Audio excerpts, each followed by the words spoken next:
Sound design. Okay, so what is a zero magnitude filter, and what are some ways that I have been preparing for subwoofer alignments? Those are some things I'm going to talk about in today's video. So recently my friend Nick invited me to help him with some new equipment they were installing at the Redmore in Cincinnati. And by the way, if you would like me to help you with your new equipment or your setup or your system calibration, you can always do that at sounddesignlive.com. Head over to training, and then there's a little bullet here that says private training and consulting, and you can book an appointment. So I'm not going to cover everything in this article because this article goes fairly in depth into the entire process, but I did want to share a couple of things that stood out to me. So here we are in the pre-production research phase. I've got my main and my sub here, and I'm looking at the targets between them. And I can go ahead and turn off this bottom target. I don't really need that right now. I usually default to creating Unity class crossovers. And so Unity class crossover would leave a gap here, and then it would fill in with the summation between the two sources, right? But with an overlap crossover, then we don't make that gap first.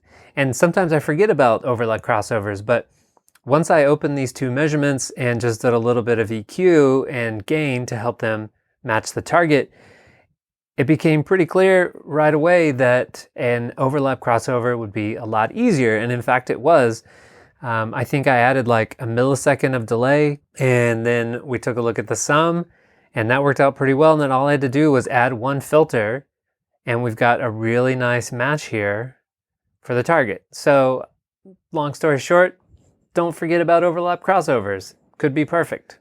And the other thing I want to share with you is this idea of using a zero magnitude filter just for research. So after we had done all the work, I decided to take a look to see if there's anything I could have improved upon, kind of like a post-mortem for a subwoofer alignment. So I'm going to switch over to the phase graph here, and you can see that we are not in alignment here, right? Like this red guy is steeper than this blue guy normally, and what I did in the field was just add some delay to make those two line up. But I was curious if a steeper filter would have been better, because I took a look at the response, the magnitude response of both of these, and noticed that they didn't match. And in the article I explained that I was curious if we should have added a slightly steeper filter on the sub. So we can always add another filter to the sub. That's not necessarily a problem. So over here on the subwoofer channel, I can add a first order low pass filter because I just want to add another 6 dB per octave of slope. So that's pretty easy. And we can see here that that works out well. Maybe I should tell you how I figured out what frequency to put that at. So I have my cursors here and they're linked, and I can see the delta between them over here. So if I switch this to main and sub, I see that the delta is 322. Now that's a little bit backwards. What I'm looking for is a phase offset of 45 degrees, right? Because I'm going to put in a first order filter.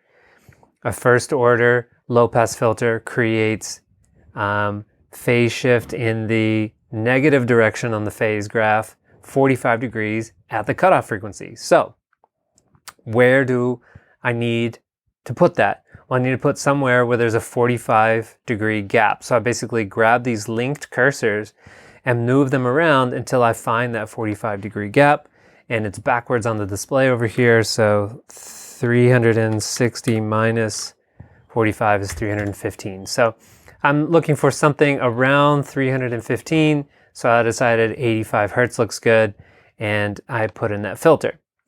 And that's fine, but if I want to see, you know, not exactly what the magnitude trace would look like, but a little bit closer version, I don't want to make that any steeper because, well, I do want it to be steeper, but I don't want to create another 3 dB of attenuation at the cutoff frequency, which is what a first order low pass filter would do. So this is what that would normally look like. Here's the filter bypassed. Here it is with the filter in. You can see that we're getting 3 more dB of attenuation where that cursor is, but I don't want that. I want to see more what it looks like without that attenuation, what it looks like with the original attenuation. So I just switched this from magnitude to 0, and now there's no effect whatsoever. This filter only has effect on the phase graph. And this is not something that you would encounter in a DSP, so I can't just go in and put that in the DSP.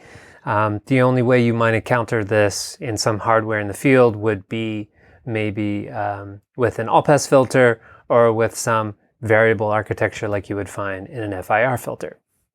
So just wanted to share this with you in case you are also doing some kind of postmortem and you're wondering, like, could this have been better? A 0 magnitude filter like this, where you're just looking at the phase, is one way to do that. So have you ever done a postmortem on a subwoofer alignment? Let me know in the comments below this video. Thanks. Sound design.